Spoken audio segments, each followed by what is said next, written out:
अस्सलाम वालेकुम। My name is Mohammed Naveed Mustafa. आप लोग जानते हैं कि इस प्ले लिस्ट के अंदर मैं आपको चैप्टर नंबर 1 सॉफ्टवेयर डेवलपमेंट पढ़ा रहा हूँ। ICS पार्ट 1 की जो कंप्यूटर साइंस की बुक है उसका चैप्टर नंबर 1। तो चैप्टर नंबर 1 ऑलरेडी आप लोग जानते हैं कि मेरे सारे के सारे लेक्चर्स कंप्लीट हो गए हैं। मैंने बड़ी मेहनत के साथ, एफिशिएंट वे के साथ, प्रैक्टिकल वे के साथ और एक प्रोफेशनलिज्म वे में आप लोगों को पढ़ाया है। 27 टोटल लेक्चर्स हैं इस प्लेलिस्ट के अंदर जो ऑलरेडी जो हैं वो अपलोड हो चुके हैं। ठीक है, तो काइंडली मेरे इस प्लेलिस्ट को और चैनल को सब्सक्राइब करें दूसरे अपने यूट्यूब चैनल से, और शेयर भी करें मुख्तलिफ स्टूडेंट्स को, लाइक भी करें वीडियोस को, कमेंट्स भी करें।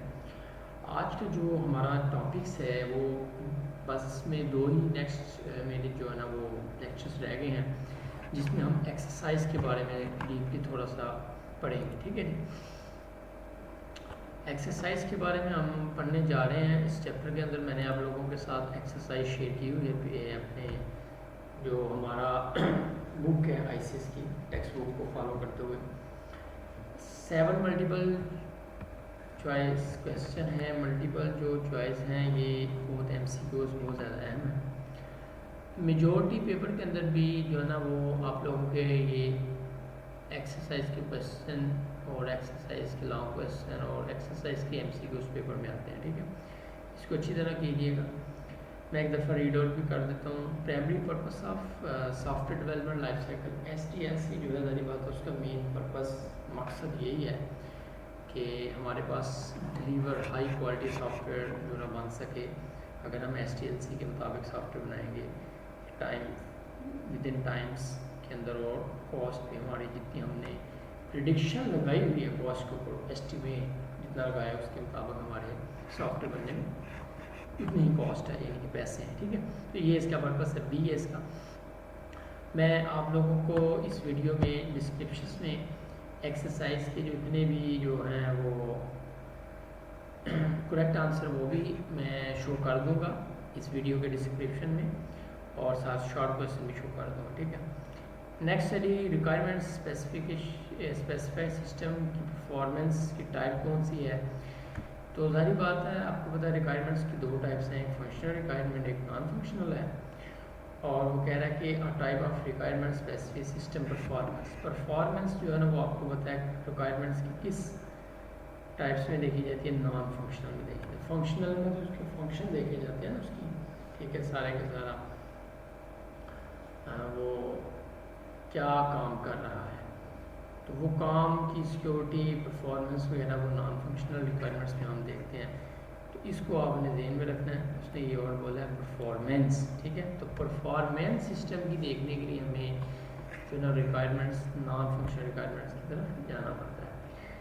Role of framework in the context of SDLC के अंदर फ्रेमवर्क का क्या रोल है, उसमें ये होता है कि वो आपको एक स्ट्रक्चर देता है। ठीक है, प्री डिफाइंड कंपोनेंट्स होते हैं, आर्किटेक्चर डिज़ाइन होता है जिसको फॉलो करते हुए आप इजीली अपने सॉफ्टवेयर को डेवलपमेंट कर सकते हैं। हमने पढ़े भी थे, MVC पढ़ा था एक। ठीक है जी, मैंने आपको पढ़ाया था MVC, ये लारावेल में यूज़ होता है, मॉडल व्यू कंट्रोलर। और एक Django है, पाइथन का फ्रेमवर्क है Django, उसमें होता है MTV। ठीक है, मैं यहाँ पे अभी थोड़ा सा आपको ज़रा बता देता हूँ। जो हमारा फ्रेमवर्क है लारावेल, उसमें जो पैटर्न इस्तेमाल होता था वो होता था MVC। और पाइथन लैंग्वेज है, इसका एक फ्रेमवर्क है Django।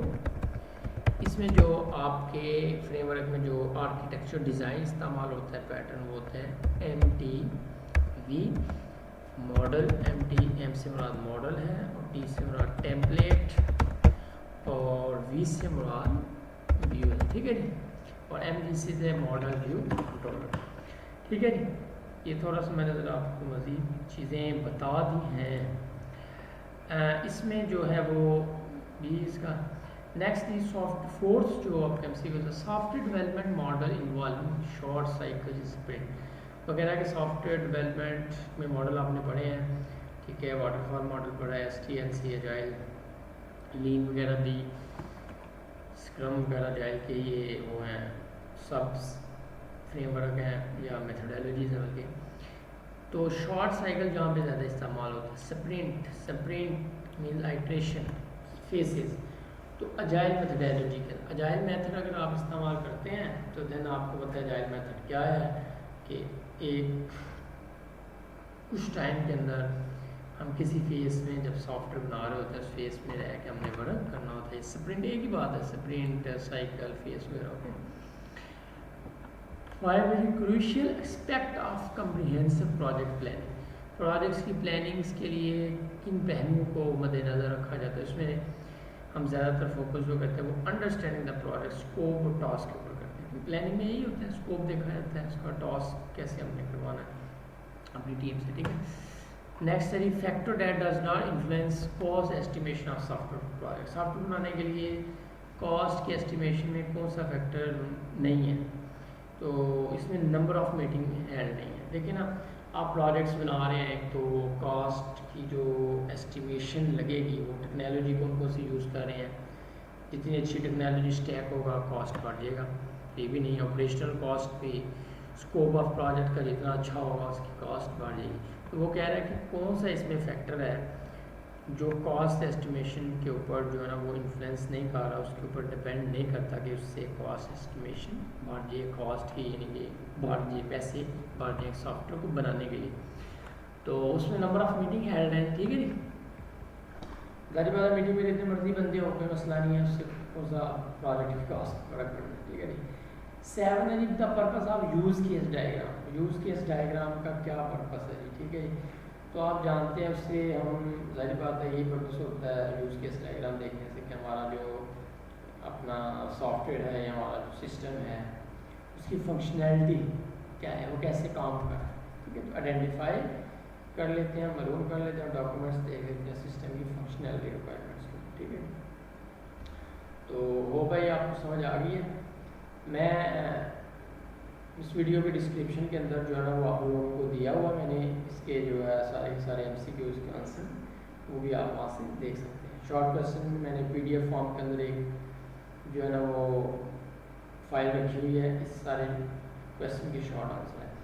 यहाँ पे मैं आपको समझाऊंगा नहीं, जनरल बस बता देता हूँ। पहला शॉर्ट आंसर जो है वो फंक्शन नॉन फंक्शन रिक्वायरमेंट्स का डिफरेंस बहुत ज़्यादा अहम है। तो अगर हम शुरू में जाएँ तो SDLC के फेस में ही हमने जो है ना रिक्वायरमेंट्स जो पढ़ा था हमने ये, ठीक है ना, फंक्शनल रिक्वायरमेंट्स ये वाला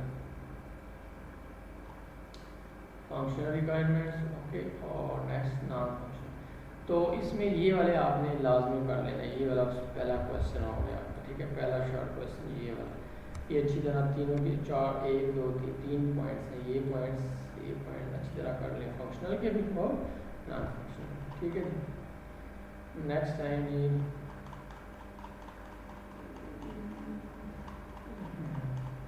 और मेरा चैनल भी सब्सक्राइब कर दो जी, ठीक है, शेयर भी कर दिया करो, बड़े अच्छे वे से बड़ी मेहनत के साथ बुलाता हूँ आप लोगों को। अच्छा जी, next sir explain why the testing phase क्यों इम्पोर्टेंट है software development life cycle STLC में, तो इसकी रीज़न भी आपने बतानी है। तो टेस्टिंग फेज में ये हम चले जाते हैं STLC के, ठीक है। तो ये वाला टेस्टिंग फेज है, तो ये सारा का सारा आपने अच्छी तरह लिख लेना है। क्वेश्चन नंबर 2 जो ये वो वाला वो यही है सर, ठीक है, 2 से इतना लिखने जा रहा है। क्वेश्चन नंबर 2 ठीक है, ये वाला आपने अच्छी तरह कर लेना है। ये इसकी वो है जी क्यों किया जाता है, इंक्लूडिंग, ठीक है, functional testing, performance testing, capability, इसकी वजह से इम्पोर्टेंट है ये, ठीक है। तो ये सारा पैरा टेस्टिंग वाला लिख सकते हैं यहाँ पर, ओके। नेक्स्ट आ जाएगी, ये मैंने सारा पढ़ाया हुआ आपको पता ही है, सारी वीडियोस इसी प्लेलिस्ट के अंदर है, मेरे अच्छे वे के अंदर मैंने समझाया हुआ। नेक्स्ट है जी illustrate the concept of continuous integration in agile method के अंदर आपको पता है इंटीग्रेशंस में इनके जो आइटरेशन होती हैं अजाइल मेथड में, जो हर सॉफ्टवेयर बनाने में, डेवलपमेंट करने में, हर फेज पे काम होना तो वो कंटिन्यूस होता है, उसको एलिब्रेट करना है, इंपॉर्टेंस उसकी बतानी है, ठीक है। तो अजाइल मेथड में आप आ जाएँ, तो किधर है ये जाइल मेथड,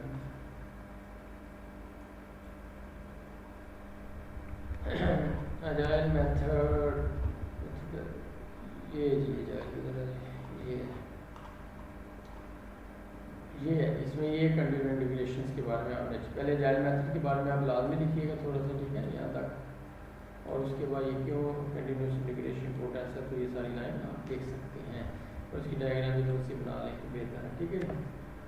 2 नंबर में जल्दी जल्दी बना लीजिएगा, बाकी जितना मैंने बता दी इतना लिख लें तो आपको 2 नंबर्स जो है ना वो 2 नंबर मिल जाएंगे, 2 नंबर। नेक्स्ट है 4 क्वेश्चन है, एवलुएट द मेन स्टेप्स जो इन्वॉल्व हैं रिस्क असेसमेंट के अंदर मैनेजमेंट, ठीक है जी, and assess their importance software project में क्यों है, तो रिस्क ये प्रोजेक्ट्स वाला जो है बहुत टॉपिक्स थे, तो इसका क्वेश्चन जी ये आंसर निकाल देता हूँ।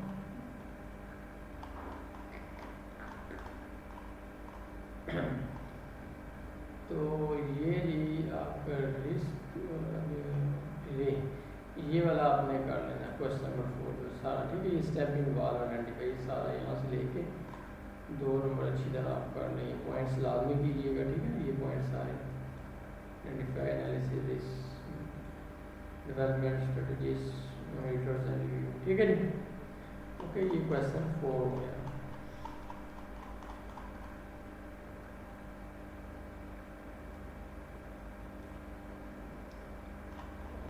नेक्स्ट है जी आपका क्वेश्चन 4 के 5 है जी, पर्पस ऑफ यूज किस डायग्राम का क्या पर्पस है, ठीक है, ये मैंने अच्छी तरह आपको पढ़ाया हुआ है। तो ये जी हमारे पास यूज केस डायग्राम आ गया, ठीक है, तो ये इसमें आपने यूज केस डायग्राम क्या होता है, ये इसके पर्पस लिखने, ये 5 में से ये सारे पर्पस लिखने आप, ठीक है, ये सारे पॉइंट्स लिखने, requirements, understanding, user interaction, testing, ठीक है जी।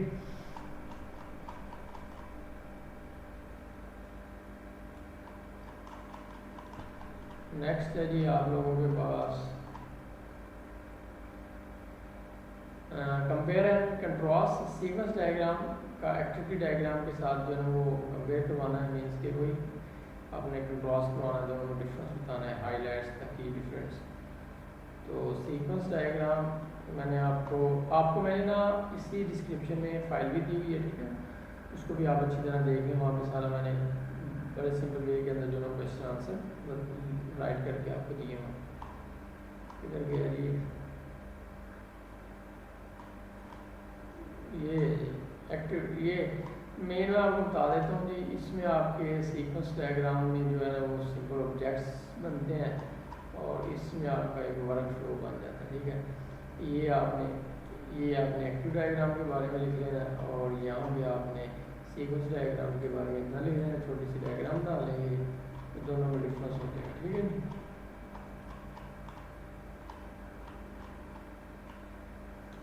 नेक्स्ट है जी 7 का शॉर्ट क्वेश्चन आ गया आपका, फैक्ट्री पैटर्न्स को आपने बताना है क्या होता है जी, ये पैटर्न्स हमने पढ़े थे, कोड पैटर्न, डिज़ाइन पैटर्न, जो है इसमें फैक्ट्री पैटर्न्स के बारे में ये सारा का सारा आपने लिखना है और इसके एग्जांपल भी देनी है, ठीक है, मैंने वो जो बनाई हुई है फाइल उसमें एग्जांपल मैंने दी हुई है, ठीक है जी, उसमें एग्जांपल मैंने दी हुई है। अच्छा जी,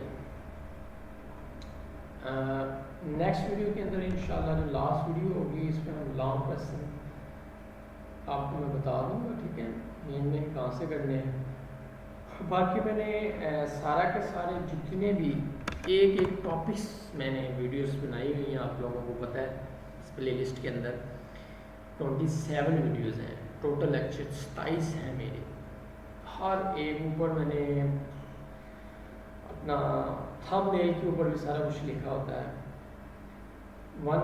लेक्चर नंबर 1 से लेकर 27 तक मैंने एक चीज़ इस चैप्टर की आपको समझाई हुई है, ठीक है, प्रॉपर वे के अंदर। अगर मेरा फॉर एग्जाम्पल कोई एक लेक्चर अच्छा नहीं रहा उस तरह, तो मैंने नेक्स्ट लेक्चर में उसको अच्छी तरह डिटेल के साथ मज़ीद कवर किया होगा आपकी चीज़, ठीक है। तो प्लीज़ आपको बहुत मेहरबानी होगी, जितने भी अपने स्टूडेंट हैं उनको मेरा ये चैनल जो है ना सब्सक्राइब भी करवाएं, कमेंट्स भी, शेयर भी लाजमी करवाएं, ठीक है, ताकि लोग इजीली पढ़ सकें, समझ आ सके। मैंने प्रोफेशनल वे के अंदर जो है ना आप लोगों को पढ़ाया हुआ है, तो आप लोगों को अब ज़ाहिर बात है, देखें आप अगर यहाँ से पढ़ेंगे, अच्छी तरह कमेंट करेंगे, तो मुझे ये होगा कि वाकई स्टूडेंट पढ़ रहे हैं, सीख रहे हैं, तो क्वेश्चन आंसर भी आप पूछ सकते हैं। और नेक्स्ट ये है कि आप जो है ना किसी और को भी शेयर करें, उसको भी बुलाओ, ठीक है, ताकि वो भी अच्छी तरह पढ़ सकें, फ्री में पढ़ा रहा हूँ, ठीक है। नेक्स्ट इंशाल्लाह वीडियो लॉन्ग क्वेश्चन होगी। फिर अल्लाह हाफिज़, टेक केयर, अपना ख्याल रखिए।